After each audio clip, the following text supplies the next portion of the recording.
Bom dia, amigo, bom dia, amigo. Estamos começando mais um episódio da Rádio do Bode, o podcast da alegria, o podcast da esperança, o podcast que sua mãe não gosta que você ouve. Estamos aqui hoje com o meu amigo Alan Kennedy. E aí, galera? E com o Marlon Nunes. Opa, tamo junto. Nesse episódio de estreia aqui, nós, apesar de queremos partir por uma outra tangente, somos obrigados a falar sobre a tragédia de Brumadinho e toda a repercussão que está acarretando aqui na região metropolitana de Belo Horizonte e no mundo todo, né? Por que não? Então, vamos começar por aí. Não, galera? Queria que o Marlon fizesse aí, então, um preâmbulo a respeito dessa história toda, o que levou a isso e para onde vai. Não, beleza. Então, a gente teve aí, na sexta-feira passada, o rompimento da barragem da Mina do Feijão, no município de Brumadinho, região metropolitana de Belo Horizonte. Inclusive, Brumadinho é um município vizinho do município onde vocês dois residem e vizinho do município onde eu moro também, né? Porque eu moro em Contagem, vocês dois em Betim, mas entre aspas tá tudo interligado. O buraco é o mesmo. Exatamente. Então, aconteceu, né, da barragem estourar, levando aí os últimos dados que a gente tem, são 99 mortos. Mais de quase aproximadamente 300 desaparecidos ainda, né?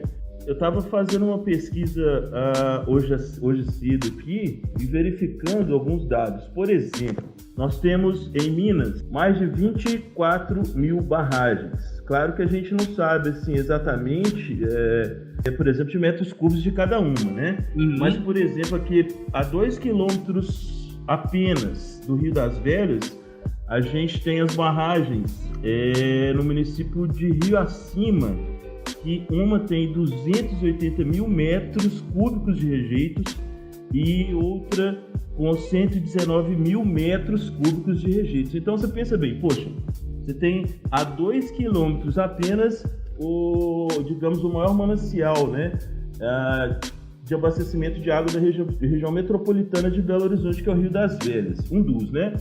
Então dá para verificar a partir dessas informações que ainda os riscos são muito grandes, né? Sim. Não, vale ressaltar inclusive que o Rio das Velhas ele deságua no maior, pertence, né, ao maior bacia hidrográfico do estado. Já teve aquele incidente em 2015 com a segunda maior, né, bacia hidrográfica do estado, e aí correndo risco agora com a maior bacia hidrográfica nesse momento. Então é muito complicada a situação, visto que não existe uma política de segurança, né? Uma política de prevenção a respeito dessas barragens, estratégias de contenção caso aconteça, né, o rompimento. Mas você sabe por que não existe, Alan? Poderiam ter sido criadas medidas, mas assim como eu estava ouvindo alguém numa fila de alguma padaria falando a respeito, parece que esses caras já contam que é muito mais barato indenizar, entre aspas, aí, nessa galera toda que sofre aí, do que proporcionar essas medidas aí, que na verdade não é uma coisa tão simples de se fazer, né? É muito mais fácil se ganhar dinheiro de uma forma completamente irresponsável do que o contrário. Não, claro, é lógico, a gente entende isso, né? Não é à toa que a multa estava fixada em 200 milhões. Parece que agora o Ministério do Trabalho aumentou para 800 milhões, se não estiver enganado, essa multa. O que não deixa de ser um troco de pão, né? Um troco de pão pelos benefícios, né? Pela arrecadação que a própria Vale tem, né? A Vale ela trabalha com uma escala de bilhões, né, anuais, então ela não vai conseguir resgatar isso. Mas o problema é o seguinte: existe essa questão, né, do lucro, mas pensando a longo prazo, será que é interessante também, né, já que acontece um impacto ambiental tão grande diante disso? Só que é uma questão problemática, porque esses grandes empreiteiros, a maioria desses acionistas são internacionais, eles não estão preocupados com o que vai acontecer com o Estado, com o país ou com a população. Até porque esse dinheiro vai para fora, né? Justamente, cara. Principalmente porque minha irmã tava me contando uma coisa muito engraçada, velho, e que faz todo sentido, né? Não tô falando de teoria de conspiração, não. Brumadinho aqui do lado, a gente ouve isso da boca de pessoas que a gente conhece. Que esses 100 mil reais aí que a Vale tá dando de indenização aí pras pessoas... Indenização não, tá chamando de doação. Esses 100 mil reais que a Vale tá dando aí pras pessoas... pras famílias das pessoas desaparecidas, na verdade a pessoa tem que assinar um termo de compromisso certificando que não vai entrar com ação judicial contra a empresa depois. Já ouviram falar disso? Com certeza. Dá com uma mão e puxa com a outra. A ideia é justamente escalar a população, com um troco, né? Sendo que o valor que eles deveriam dar é muito maior e a vida que se perde também, ela não tem valor diante disso. A Vale, ela tá, tipo, meio que definindo que o valor de uma vida humana é R$100.000, por exemplo. Não é nada. A pessoa vale o que tá escrito na carteira de trabalho dela, velho. Se não tem carteira de trabalho, não vale porra nenhuma. Ou seja, servidor público então não tem valor nenhum, né? Porque não assina carteira. Pô, brincadeira, cara. Servidor público é criminoso, cara. É criminoso. Eu sou servidor público, deixa claro aqui. Todos sou servidor três, né? público aqui, tô falando mesmo. Todos nós três somos. Você que tá ouvindo aqui, você paga o meu salário, seu otário. Puxar aí o gancho pra uma certa crítica. É até legal porque hoje mesmo também, só fugindo um pouco aqui, eu visualizei uma outra matéria de que estão querendo, o governo Zema agora, né, está querendo acabar com a estabilidade do funcionalismo público e tal, e até onde isso vai. A estabilidade de você ter seu 13º dividido em 11 vezes. Complicado.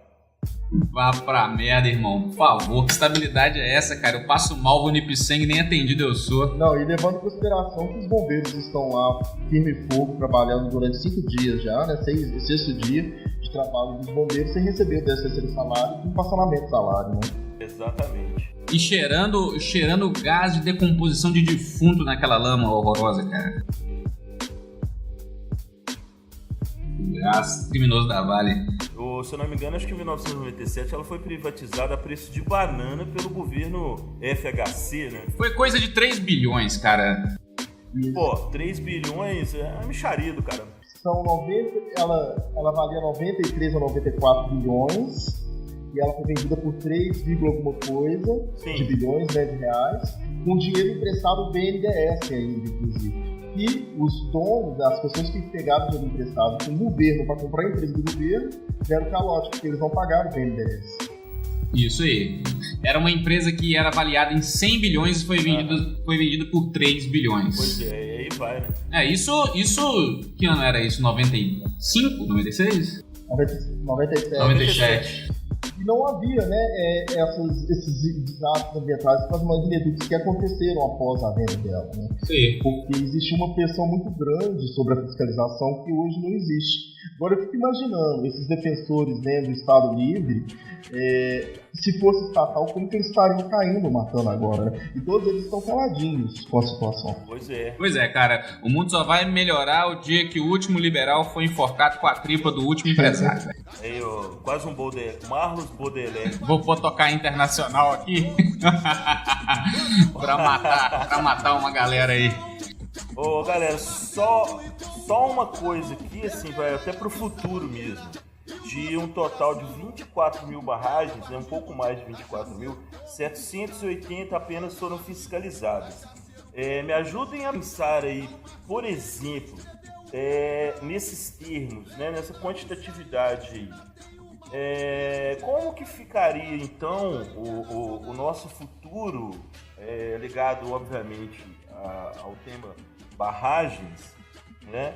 Como que esses órgãos, são 29 órgãos estaduais, né, secretarias e institutos do meio ambiente, e fiscalizaram apenas 780 barragens de um total acima de 24 mil. E aí? Cara, deixa eu te perguntar uma coisa. Outro dia eu tava ouvindo o Reinaldo Azevedo falando, se não me engano, a própria empresa hoje em dia tem a autonomia de passar o certificado de avaliação da barragem, não é verdade? Me parece que o que ocorreu no caso de Brumadinho foi o seguinte, no caso da mina do Feijão, é que eles contrataram uma terceirizada alemã chamada Duviduvi. Não sei bem a pronúncia, mas é isso. Eu gostei do Duviduvi. Já é duvidoso, né? Duvidoso, exatamente. Então, legal. E esses engenheiros aí, que inclusive acho que 5 foram presos, né? 3 ou 2 terceirizados dessa Duviduvi e mais 2 ou 3 da Vale. Eles é que assinaram tem aí um pressuposto de que eles também falsificaram esses 2 documentos de licenciamento, né? E repassaram para a Agência Nacional de Mineração, a ANM. E justamente, e aí, né? Se a própria empresa pode licenciar, obviamente, em algum momento ela pode burlar também, né? Não, levando em consideração que existem informações que, inclusive, a própria barragem do Córrego do Feijão, ela tinha uma classificação maior e essa classificação foi reduzida para que ela conseguisse aprovação. Exatamente, Alan.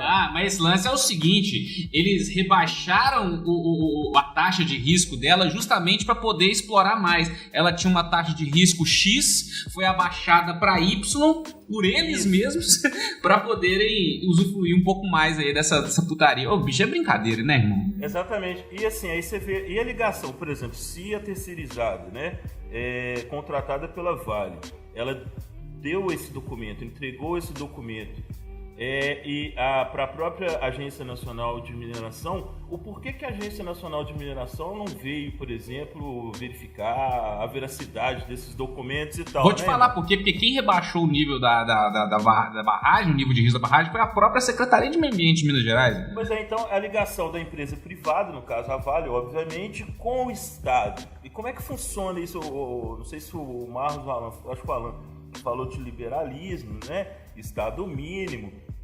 Tem um exemplo, né? Esse maior exemplo que a gente está tendo aí agora como é que funciona isso então? Então quer dizer que meio que libera realmente as empresas a burlarem, leva as empresas a burlarem a fiscalização. Não, tudo isso fruto até de uma manobra política, né? Porque possivelmente está acontecendo o quê? Está acontecendo investimento em campanhas. Né? O que acontece a nível de Odebrecht, de Marco Reis, né, todos esses escândalos que nós vemos na mídia aí, a respeito disso, né, favorecimento para determinadas empresas em troca de patrocínio nas campanhas. Inclusive, alguns políticos, né, deputados, por exemplo, eles receberam caixa de campanha das próprias mineradoras. Ou seja, sou beneficiado, as beneficiarei também. Então o buraco é muito embaixo, né? E outro detalhe, assim, a gente tem 2 governos aí, o estadual de Minas Gerais, 2 novos governos, e o federal, que eles já vêm no discurso de campanha, né, de aumentar a flexibilização dessas leis aí, principalmente no meio ambiente. E aí, mais um detalhe, né, que me veio... Você não venha falar do governo federal, não, porque eles trouxeram uma gloriosa horda de Israel aqui para ajudar nas buscas lá em Brumadinho. Os caras vieram aqui, não fizeram nada, voltaram para casa. Cara, é uma piada, né, bicho? Porque, assim, os próprios bombeiros aqui de Minas Gerais, eles falaram que os equipamentos e a ação do exército de Israel foi pífia. Os caras estavam atolando na lama, velho. Eles não têm experiência nisso, não. Eles estavam atolando na lama, atrapalhando lá o serviço do bombeiro, criando treta com a polícia militar. Não, o terreno de Israel, por exemplo, né? O terreno de Israel é totalmente diferente do terreno daqui, né? Nessa situação de lama, então, muito pior. Sendo que os nossos bombeiros, né, militares, eles são referências aí nacionais e internacionais nesse tipo de ação. Até porque Israel não tem água, né? Também. Exatamente. A questão também é a seguinte, eles, assim, surgem vários boatos, né? Se a gente, até onde é verdade ou não, nessa onda de fake news, complica, porque disseram até que era um motivo do exército israelense ir conhecer mais a questão do nióbio de Minas Gerais, do senhor Aécio. Isso mesmo que eu vim falar, eu ia até comentar agora. Diz que tem interesse a respeito de nióbio. Inclusive, eu estava até com um dado aqui de uma das mineradoras, eu não lembro ao certo onde que eu vi. O que é nióbio, cara? Que porra é essa? O que é nióbio? Nióbio é um minério eu não sei explicar direito. Fazer bijuteria? Cara, é um elemento químico muito doido. Muito doido. Dá pra você fazer altas paradas. Inclusive, olha só que interessante. Em Araxá, lá no Alto Paranaíba, nossa, agarrou a palavra. Paranaíba. Em Arachapirocoro tem uma grande reserva tem uma exploração de nióbio. Muito bacana, tô vendo uma foto aqui, parece uma brita. Cara, se eu não me engano, eu já li, inclusive pelo dicionário, algum tempo atrás, e me parece que existem minas de nióbio apenas em Minas Gerais, cara, no mundo inteiro. Não, Minas Gerais é o Wakanda aí da vida real. O nióbio. É tipo aquele lance lá do filme Pantera Negra lá que... Pois é. Como é que chama aquele trem lá? Vibranium. Isso aí que é feito o escudo do Capitão América. Deixa eu te falar, a principal função do nióbio é para ser usada na produção de aços inoxidáveis, de outros ligas de metais não ferrosos. Essas ligas, devido à resistência, são geralmente usadas para a fabricação de tubos de transportadores de água e petróleo a longas distâncias. E eu já trabalhei na indústria mecânica, assim como o Marlon, e ele pode dizer isso, né, que o aço inox ele é um aço de grande valor no mercado em relação aos outros tipos de aço. Pô, eles podiam fazer uma faca aí, porque a faca aqui de casa vive enferrujada, velho. E se não enferrujasse, ia ser muito melhor, eu acho. Já pensou ter aí uma faca de nióbio?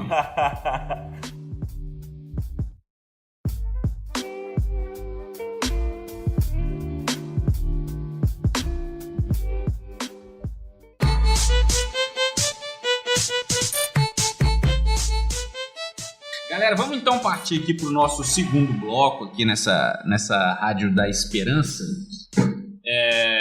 O podcast A Rádio do Bode, ele tem esse nome um tanto quanto peculiar e ele não tem vínculo nenhum com satanismo nem adoração de deuses pagãos, infelizmente, para boa parte da nossa audiência, infelizmente. Mas ele se deve a uma grande relação aí afetiva que o Alan Kennedy tem aí com os caprinos. Fica por sua conta esse negócio aí de relação íntima com o bode, porque quem tem relação íntima com o bode aqui não sou eu. Você tem várias histórias do próprio Marlon aí, que já falou com a gente, inclusive, sobre o sangue de bode. Então deixa pra lá e ele fala sobre isso daqui a pouco. Quem nunca, né? Eu já tomei sangue de boi, um vinho, né? Sangue de boi. Não era mais novo. Nem sei se fabrica mais. Então, sangue de bode é nova pra mim. Mas tudo sangue bem. de boi ainda fabrica, velho. Como se não ficar dentro do boi. É Deus que fabrica o sangue de boi. Conta aí a história do seio bode lá na fazenda, lá com os freios e maconha que você contou outro dia. Que maconha. Não, mas aí só falando a respeito do nome, a gente discutiu várias vezes o nome, não entrava, né, em consenso. Nós propusemos nomes que nos levariam facilmente para o doicode, então a gente saiu fora desse caminho.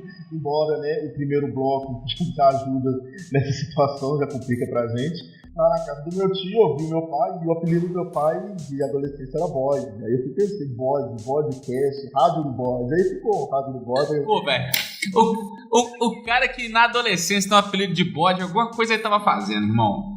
Isso aí não é à toa. Inclusive, quem tem também história com cabrito é você, Marlon.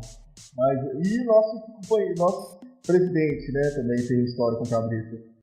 Ô bicho, o grande lance é o seguinte, a gente já gravou esse episódio aqui, não é novidade pra ninguém, a gente gravou uma vez, deu tudo errado, o Marlon gravou aí com o áudio aí, com o microfone escondido. Ao vivo a voz. E aí, cara, eu contei essa história que eu tava vindo de madrugada, eu e meu primo, embriagado, dentro do carro, numa determinada rua, a gente encontrou um bode em pé, andando pro nosso lado, e foi isso, velho, foi isso. Mas essa história aí, eu não gosto nem de ficar contando, não, porque tem gente que fala que é mentira, então deixa pra lá. Você falou que o bode estava sendo levantado com as duas patas traseiras, meio que flutuando, na verdade.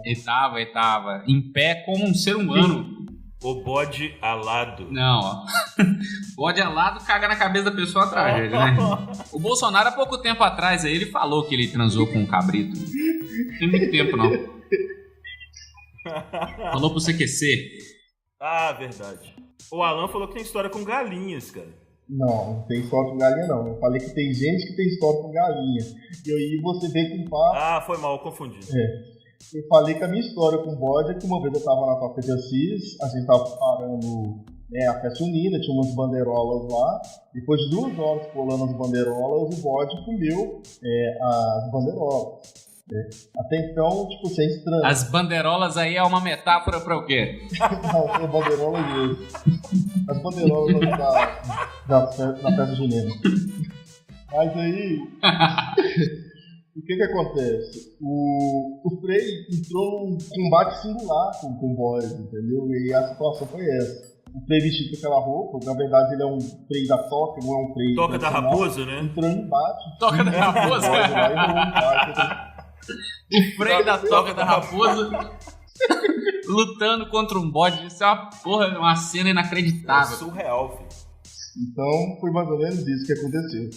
E aí não sei o que rolou, que o Marlon falou sobre o negócio dele com toalha, o fetiche sexual que ele tem com toalha. Ah, bicho, se eu resgatar aquele áudio perdido lá e botar o que você falou, Vocês sinceramente, cara. A gente fala um negócio e eles aumentam 10 vezes. Né? Não, cara, quando a gente é novo, os hormônios, obviamente, eles estão muito além do que a gente tem hoje e tal. Então, tinha uma toalha em casa, né? E essa toalha tinha uma imagem de uma bela senhorita na praia e tal. E ser novinho, né? Assim, 12 anos, né? E tal, aquilo me excitava. Então, de vez em quando, no banheiro e tal, rolava uma masturbação e tal, mas nada além, fora do normal para um adolescente, pré-adolescente. Caralho. Que situação, irmão, que situação. Isso aí, pra essa conversa aqui fazer algum sentido, tinha que ter um bode desenhado na toalha. Eu entendi mais ou menos a alusão. É porque ele lembrou da adolescência, puberdade, aí tem aquela série da Netflix, Big Mouth, que o mundo da puberdade ele lembra um bode, né? Deve ser alguma coisa, alguma associação que ele fez em relação a isso. Só com um bode com um chifre só. Mas eu lembrei agora por que a gente entrou nesse detalhe. É porque a gente estava falando sobre a história do bode ao longo, né? O bode, como ele é visto na humanidade. E aí eu tinha falado sobre a questão da mitologia grega, né? Que o deus Pan, que é o deus da natureza, ele geralmente é associado à figura de um bode. Inclusive os próprios sátiros, né? São criaturas do deus Pan. E são aqueles bodes, quem já assistiu o desenho do Hércules lá, lembra? Do tio Phil o Clotéris, que é um sátiro, né? O Labirinto do Fauno, o Percy Jackson, aquele ser totalmente sexualizado, voltado à questão da natureza. E aí o Marlon associou a pansexual, que é aquela pessoa que tem atração sexual por qualquer coisa. E aí nesse sentido o Marlon falou o quê? Que ele tinha atração sexual por toalha, né? E a piada entrou nesse sentido. Você lembrou exatamente o contexto, foi exatamente esse daquele primeiro áudio. E a gente até falou do Serguei, o Marlos comentou do Serguei, que Sou chegou fã. a transar até com bicicletas. Sou fã por causa disso, inclusive. Nossa senhora. Mas de toda forma, e aí a gente falou que na verdade a figura do demônio é associada à questão do diabo, porque os pagãos, como eles cultuavam o deus Pan, no caso da mitologia grega, e também tem a questão da cultura celta, onde a questão do culto à deusa mãe e ao deus cornífero, né, que é o Gamo-Rei, tem essa ilusão de que o diabo, aquele ser cornífero que eles cultuavam, era o próprio diabo. E aí o diabo foi associado a esse humanoide com características de bode, chifre, rabo, pata, essas coisas. Aí a gente fez essa discussão. Ô Alan, isso aí é papo de gente que não foi batizada, viu, irmão? Pois é. Quem é batizado não corre risco, né? Mas de toda forma... Alan, só complementando rapidão aqui, o bode também ele é símbolo de fertilidade e força, né? Então, assim... sexualidade. Pois é, para 3 professores eu acho que é um símbolo muito bom relativamente a... Pô, cara, eu acho que o bicho menos... intelectual e força... Não. O bicho menos sexual do mundo é um bode, irmão. Não, por favor. Eu falei intelectual, você escutou sexual. Na verdade, o animal menos sexual do mundo é o panda, que só reproduz uma vez por ano e se passar da data eles não reproduzem mais. Mas o Marlon aí que outro dia falou que curte uma zoofilia, ele prefere transar com panda do que transar com bode, isso eu tenho certeza. Não, velho, meu negócio era toalha, caralho. Bom. Aliás, imagem de mulher na toalha, não a toalha em si. Não, é muito específico. Até porque panda é muito difícil de seguir aqui no Brasil, né? Pelo calor, clima tropical, e o bode é mais fácil, né? Mais acessível. Mas se você quiser, eu te passo um contato com um cara que consegue, cara. Chinês? Não, precisa não. Chinês consegue tudo, Ele cria ali no... Em Neves. Neves tem. No bambuzal tem lá em Neves. Ele plantou um bambuzal lá pro Panda. Plantou um bambu do Panda.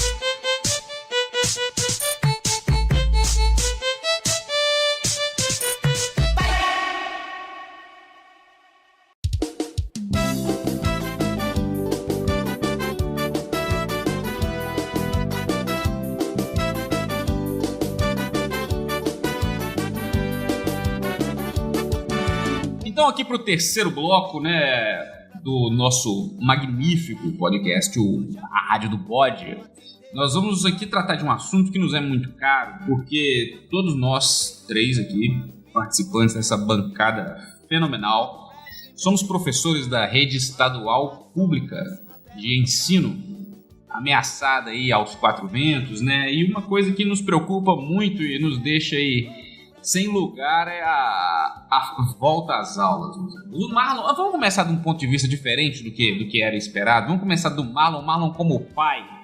O Marlon como pai de um adolescente. O que representa financeiramente aí a volta às aulas aí pro... Cara, você fala no sentido dos... Da grana de pai, volta às aulas. Pô, não tem sentido, então. O que não tem sentido, irmão? Você não paga nada pro seu filho voltar pra escola? Não, eu falo assim, não tem sentido, não é a questão da sua fala, não. Tipo, que eu perguntei qual sentido econômico, eu falei, então fudeu, não tem sentido. Nada, não tem sentido. Mas como o salário de professor não vale nada, isso que eu tô falando, entendeu? Mas assim, agora falando mais sério, a gente tem, todo o início de ano tem expectativas econômicas, principalmente porque tem IPVA, IPTU, etc e tal, apesar de eu estar sem veículo agora, né?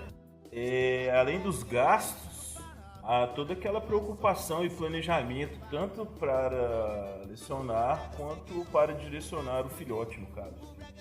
Você contextualizou aí, né? E aí a gente já fica pensando aqui, planejamento... dias de prova, na expectativa de fazer novas atividades, né? E aí vai. Porque ao contrário de que todo mundo imagina, né? Aquela velha questão, mas você só dá aula, você não trabalha, né? O professor trabalha pra caralho. O professor, além de lecionar, ele corrige, ele elabora, né? Projetos extra-classe.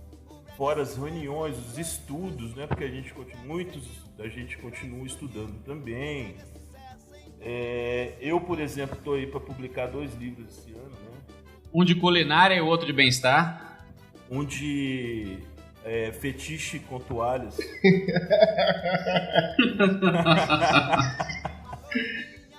Ô irmão, sabe uma coisa que eu não gosto? Como professor, uma coisa que eu não gosto na volta das aulas são os primeiros dias de aula, cara. Porque eles me passam uma péssima impressão. Da aula em escola pública é o seguinte, você nunca sabe exatamente o que você vai encontrar. Ora você encontra uma sala que te dá uma ideia, ora você encontra outra, e o restante do ano certamente vai ser totalmente diferente do que aqueles primeiros dias. Os primeiros dias às vezes são mais calmos, o pessoal mais tranquilo, mais interessado, e depois é só o pandemônio. Quando junta os capirotos, se fudeu tudo, bicho. Nossa. Pois é, cara. Eu tenho medo de aluno, cara, muito medo. Na verdade, a nossa rádio devia chamar Rádio Escola. Rádio Escola, nada mais broxa, né, do que... Porque Rádio Escola tem a ver com o diabo, capiroto e tal também. Agora, só um adendo, Omar. Você fala assim no rádio que você tem medo de aluno, sendo que nossos alunos possivelmente podem ter acesso a esse áudio. Toma cuidado com essas coisas, porque se der... Não, mas medo? Não, eu não tenho medo com relação à minha vida, eu tenho um medo psicológico, cara, eu tenho paura. Mas isso tem nada a ver também, não? É só sendo professor pra saber como que é ser professor, né? Os dilemas que nós enfrentamos, os trabalhos, porque na verdade ser professor é meio que englobar todas as outras áreas, né? Enfermagem, psicologia, direito, né? Enfermagem, construção civil, contabilidade. principalmente doutrinação, né? Não marxista, porque o pessoal cisma que a gente doutrina marxistamente, né? E, na verdade, a gente é caçoado, né? Quem tem uma visão mais de esquerda, pelos próprios alunos debocham da gente. Mas eu falo assim, no sentido... Ô, irmão, os meninos não entendem nem a minha matéria, velho. Os meninos não entendem nem minha matéria, irmão. Como é que eles vão conseguir prestar atenção em alguma coisa de consciência de classe, velho? Eles não sabem nem que existe esquerda e direita. Mas assim, volta às aulas para acabar, né? Porque a proposta é que ela se torne online, né? Que os alunos... Inclusive, eu estava lendo uma reportagem agora, há pouco, que a responsável pela pasta direcionada à formação dos professores não é formado na área de educação, porque no Brasil, para trabalhar em educação, você não precisa, né? Ser formado em educação. Na verdade... Ela é formada em Direito, né? É formada em Direito, o TCC dela foi sobre... E não tem experiência. Homeschool. Ela parece que ela fez o TCC dela em 2015. 2015, mas 2019. TCC de graduação? TCC de graduação. O TCC de graduação dela foi sobre homeschool. Então ela não tem um mestrado, um doutorado, nada nisso. Não, mas ela se apresenta como mestre em educação por aí. Ah, tá, beleza.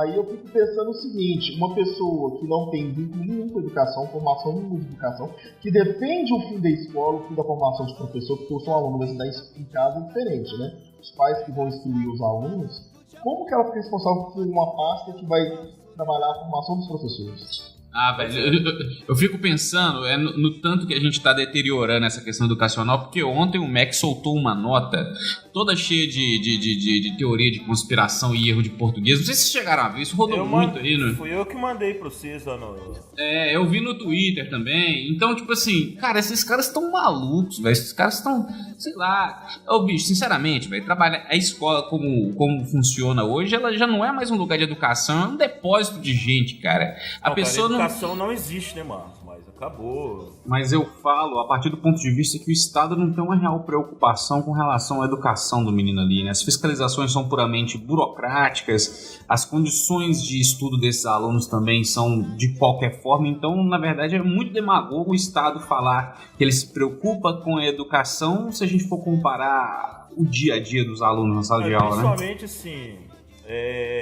eu sou um estudante do Teodoro Adorno e tal, né? A indústria cultural, ela educa muito mais do que talvez a própria família e a própria escola hoje, né? O cara chega formado em todas as opiniões.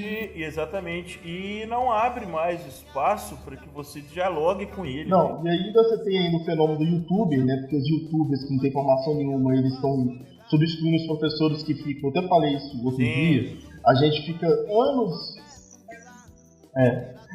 inclui-se na indústria cultural. Que é uma coisa que existe hoje que não existia na época que eles produziram, que eles não tinham essa visão, mas ela entra dentro, né? Ela vem para bater de frente, para encaixar com a indústria cultural. Mas eu falo assim, a gente se prepara, estuda, dedica, e aí vem um youtuber, por exemplo, e fala que o nazismo era de esquerda e o pessoal bate palma e começa a criar argumentos em cima disso.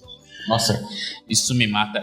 Isso me mata de raiva, irmão. Isso me mata de raiva, irmão. Exatamente. Vem um outro e fala que a Terra é plana. Complicado. Pois é, e aí o cara que estudou durante anos joga pro terra. Tudo bem que tem professor de geografia que defende também essa teoria, né? Fazer o quê? Amigo. Teoria da Terra plana, cara, eu desmascaro com uma coisa muito simples. Tem um clipe do Fresno, velho, que o cara amarra um balão assim numa câmera, cara, e a câmera sobe pra estratosfera e lá você tem uma percepção muito clara do que é o grande lance, né, irmão? Então, tipo assim, sinceramente, velho, eu não aguento mais essas teorias de conspiração de gente maluca por aí. Quem quiser acreditar, acredita, que se foda. Como diz o... Vocês não vão pegar o cruzeiro que vai até o fim da Terra. Pois é, eles fizeram aí um cruzeiro, né, pra ir até o limite da Terra. Tá rolando. Tomara que quando chegar lá, eles caiam do penhasco também, que se foda. Cara, eu lembrei de uma coisa, que você viu aquele filme Os Deuses Devem Estar Loucos? 1, 2 e o 3, muito bom. Isso, que tem um avião, né, passando e tal, aí o cara joga ele tá tomando uma Coca-Cola. Uma garrafa de Coca-Cola. Isso, a garrafa e a garrafa cai numa tribo e tal, e eles tentam utilizar aquela garrafa, nunca foi visto o material, então eles começam a utilizar como ferramenta. Todo mundo fica querendo ter a garrafa pra si. Todo mundo quer a garrafa pra si e depois começam atos de violência, né, eu não lembro direito, um dos personagens, eu acho que bate na cabeça de alguém com a garrafa e tal. Aí começa aquela coisa meio demoníaca mesmo, assim, amaldiçoar a tribo ali com aquela garrafa e tal. E eles vão, e falando aí do limite da Terra e tal, eles vão até o limite do que pra eles... Não. O chefe da tribo manda o andarilho lá jogar a garrafa no limite da Terra. Tipo, Isso. Então, o que é pra eles? Então, eles vão até lá e jogam a garrafa. Só porque eu lembrei dessa ligação aí com a questão do limite territorial, do limite da Terra, etc e tal, pra fazer essa ligação com esse filme aí, que é um filme muito interessante também, assim, pros ouvintes aí. Filme velho, mas é bom. Gostem de pesquisar e assistir. Eu lembrei, foi o Pirata do Caribe no Fim do Mundo, que esses meninos juntos devem ter assistido esse filme e achavam que é filme fala de época. Científicos, pega a ciência, né, e pensa que é verdade. E assim, além do YouTube ter essa influência muito grande, né, os podcasts também, inclusive nós saímos de sala de aula para ver se a gente consegue colocar alguma coisa na cabeça dos meninos aqui no podcast, porque na sala de aula mesmo a gente não consegue nada. Eu já quero é tirar, não quero não. Se o menino veio aqui para ter alguma impressão minha, eu quero que ele tenha a pior das impressões. Aqui, sinceramente, eu não tenho obrigação trabalhista, não.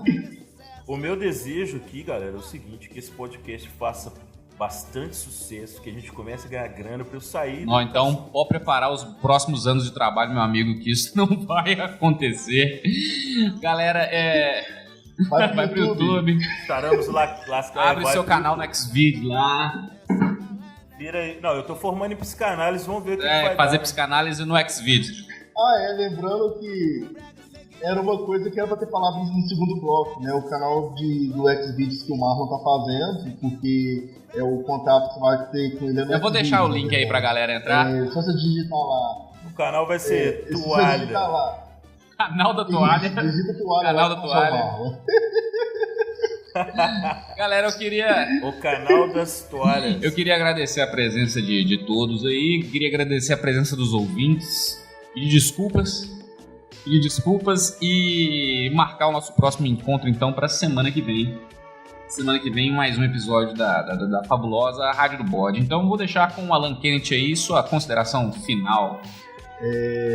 Eu tô pensando, né, a partir dessa reflexão aqui, hoje, a partir de tudo que nós falamos, eu tô achando que eu vou abrir uma loja que vende toalha. Eu acho que vou ganhar muito dinheiro com isso. Nossa, que escroto, né? Cara, que escroto. Eu vou considerar que o Marlon vai ser meu cliente fiel lá. Que situação. Mas, brincadeiras à parte, caso, né, vocês tenham sugestão de algum tema, alguma coisa, Rádio do Bode, tudo junto, Rádio do Bode 2019, @gmail.com. O meu Instagram é AKS Pereira, se caso alguém queira procurar, tá? Pra passar alguma informação lá, mandar alguma coisa no direct. Fique à vontade. Espero que vocês tenham gostado. A gente está iniciando esse empreendimento agora, então a gente ainda vai estar meio que aprendendo em algumas coisas, mas a tendência é melhorar na medida que a gente vai produzindo e vai pegando mais familiaridade, né, com a proposta. Eu queria inicialmente agradecer aos companheiros aí, Alan e Marlos, né, porque é um prazer estar fazendo esse podcast de Rádio do Bode. É uma coisa que a gente já havia pensado, discutido há acho que mais de um ano já, que a gente vem falando disso, né?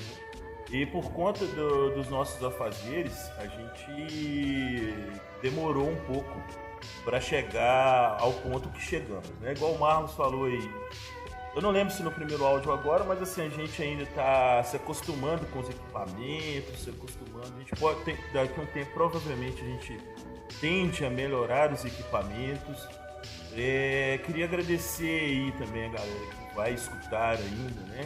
E que depois que começar a escutar, enviem sugestões de temas para que a gente possa dialogar mais com vocês aí. Um prazer enorme estar aqui na Rádio do Bode, o melhor do pior que se pode ter. Valeu! Gente, eu queria também agradecer aí a presença dos meus amigos, agradecer aí a presença do nobre ouvinte que conseguiu ficar até o final. Depois você pode passar lá na casa do Marlon e pegar uma toalha emprestada. Aqui embaixo na descrição vai ter aí, então, o Twitter do Alan, o meu Twitter, Twitter do Alan, o meu Twitter, para você quiser entrar em contato, se quiser deixar um recado no e-mail, tá aí também, radiodobode@2019, radiodobode2019@gmail.com, é um e-mail parado no tempo. E espero você então, semana que vem. no próximo episódio da Rádio do Bode. Um grande abraço. Até mais. Chama ele aí pra participar também. Grande abraço, gente. A gente... Outro cachorro, mais um cachorro. Mais um gato. Falou, galera.